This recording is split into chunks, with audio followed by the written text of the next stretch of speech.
Junto presents The Social Contract by John Rousseau. Read by Jason Douglas.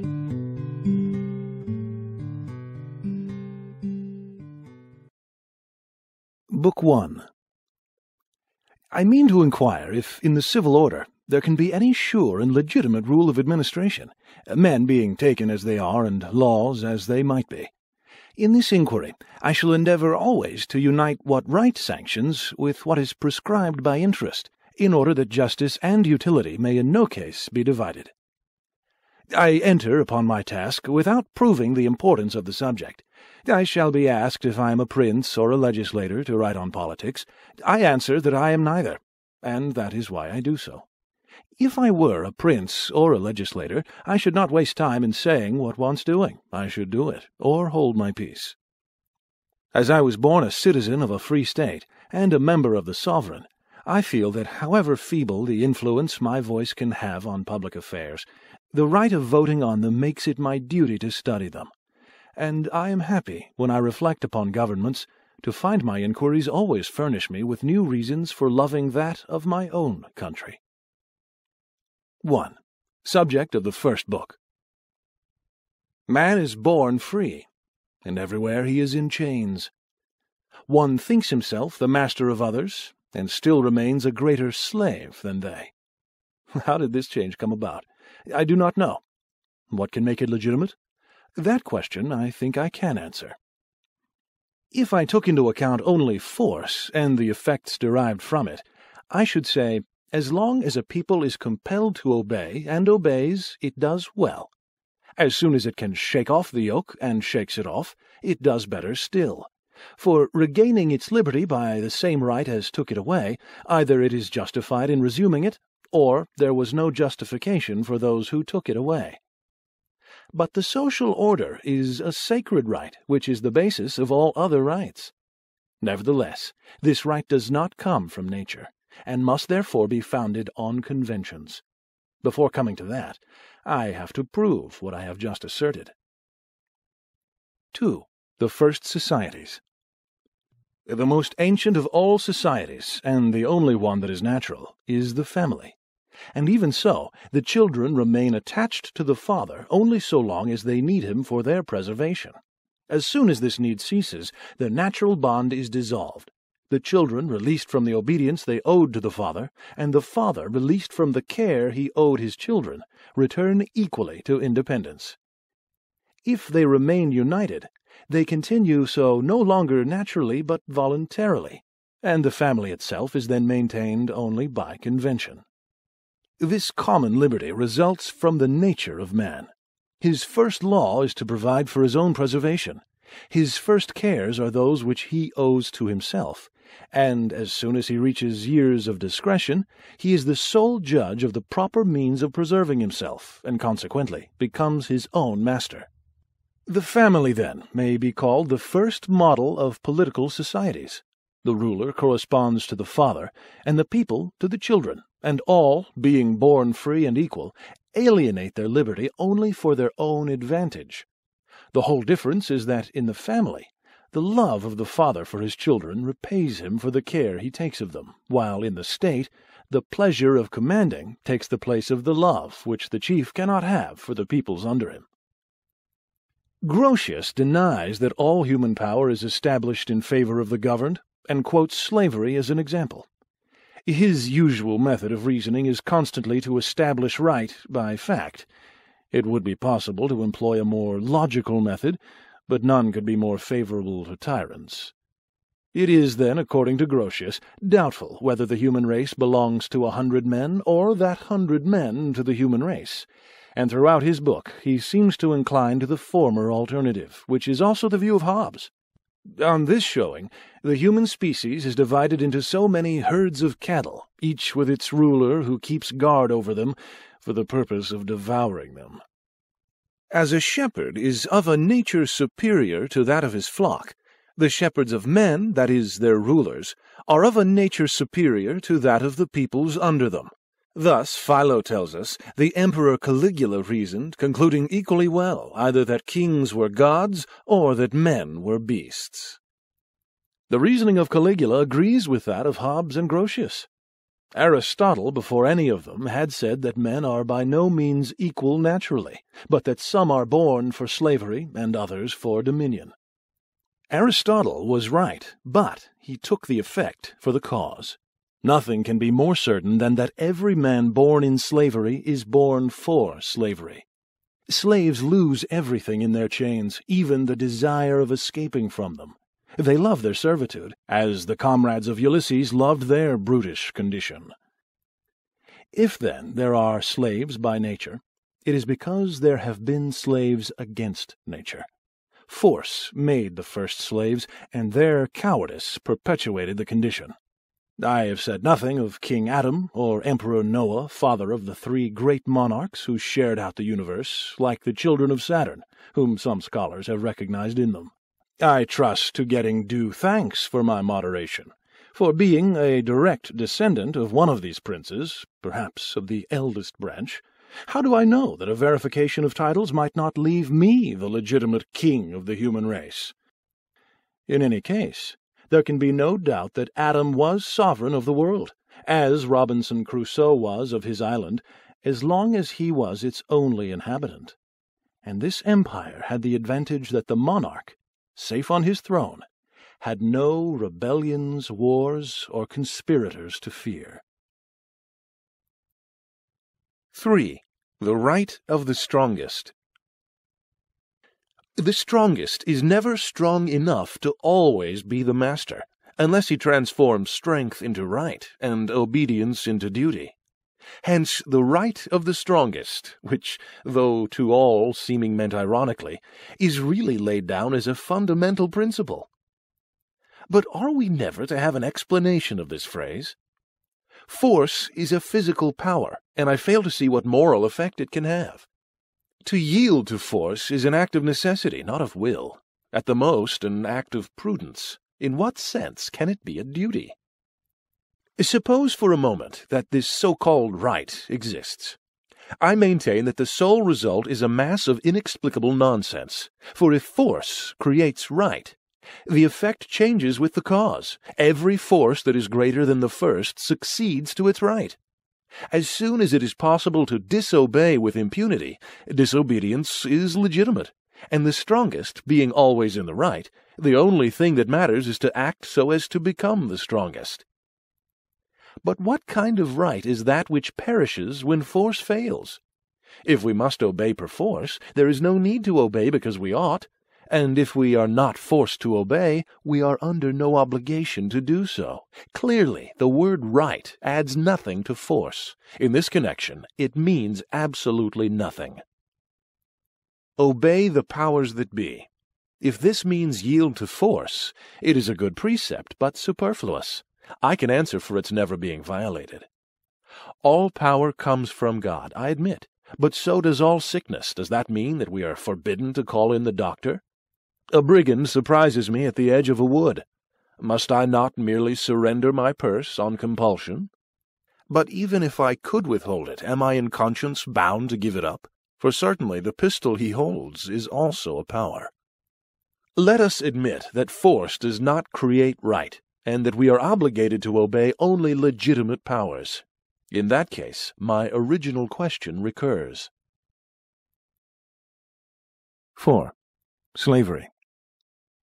Since no man has natural authority over his fellow, and force creates no right, we must conclude that conventions form the basis of all legitimate authority among men. If an individual, says Grotius, can alienate his liberty and make himself the slave of a master, why could not a whole people do the same, and make itself subject to a king? There are in this passage plenty of ambiguous words which would need explaining, but let us confine ourselves to the word alienate. To alienate is to give or to sell. Now, a man who becomes the slave of another does not give himself, he sells himself, at the least for his subsistence.